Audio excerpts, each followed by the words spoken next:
আৰু আজি আৰক্ষী গৃহ বিভাগৰ বিভিন্ন পদত নিযুক্তি পত্ৰ প্ৰদান অনুষ্ঠানৰ আয়োজন কৰা হৈছিল সৰুহজাই ষ্টেডিয়ামত। নিযুক্তি পত্ৰ প্ৰদান অনুষ্ঠান মুঠ ৫,৮১৮ গৰাকী নিৰ্বাচিত প্ৰাৰ্থীলৈ নিযুক্তি পত্ৰ প্ৰদান কৰা হৈছে। উপ পৰিদৰ্শক সমপৰ্যায়ৰ পদত ১৫৬ গৰাকীলৈ নিযুক্তি, কনিষ্টবল পদত ৫,৪১০ গৰাকীলৈ নিযুক্তি পত্ৰ, চতুৰ্থ বৰ্গৰ পদত ২৫২ গৰাকীক নিযুক্তি পত্ৰ বিতৰণ কৰা হৈছে। মুখ্যমন্ত্ৰী ডক্টৰ হিমন্ত বিশ্ব শৰ্মা উপস্থিত থাকে এই অনুষ্ঠানত। মুখ্যমন্ত্ৰীগৰাকীয়ে প্ৰদান কৰে নিযুক্তি পত্ৰ আৰু স্বচ্ছ নিকা নিযুক্তিৰ বাবে মুখ্যমন্ত্ৰীক ধন্যবাদ জ্ঞাপন কৰে।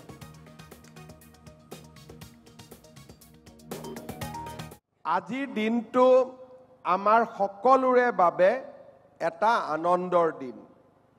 মই যোৱা এটা মাহত য'তেই মিটিঙলৈকে গৈছোঁ, মোক ল'ৰাবিলাকে সোধে যে মামা এপইণ্টমেণ্ট লেটাৰ কেতিয়া দিব, আৰু মই কৈ আছিলোঁ যে নহয়, আমি ডিচেম্বৰৰ ভিতৰতে দিম, নৱেম্বৰত দিম।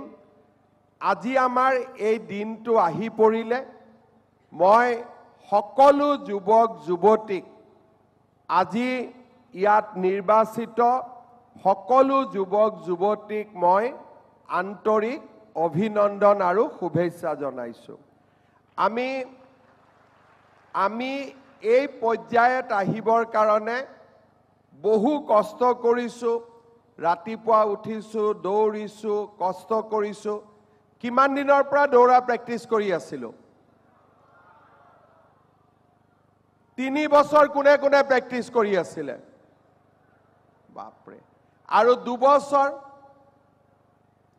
ঠিক আছে। আৰু অকল 1 বছৰ প্ৰেক্টিছ কৰি কোনে কোনে পালে? হাত দাঙকচোন। তাৰমানে 3 বছৰ চবেই কষ্ট কৰিছে, হয়নে নহয়?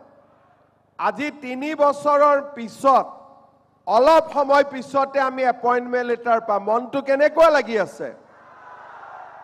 কাৰ সবচে ভাল লাগি আছে মনটো? চবৰে। আজি আমাৰ কাৰণে সঁচাকৈ এটা আনন্দৰ দিন।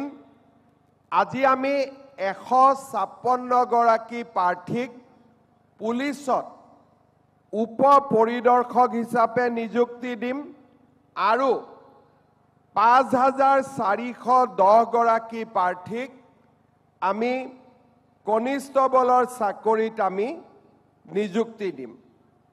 ইয়াতে UB 1571 আৰু AB 2171, অৰ্থাৎ দুইটা লগ লাগিলে আমাৰ ৫,৪১০ গৰাকী আৰু ইয়াৰ লগতে ২৫২ গৰাকী প্ৰাৰ্থী আমাৰ গৃহ বিভাগৰ বিভিন্ন পদত, চতুৰ্থ বৰ্গৰ পদত আমি নিযুক্তি অলপ সময় পিছতে দিবৰ বাবে সক্ষম হ'ম।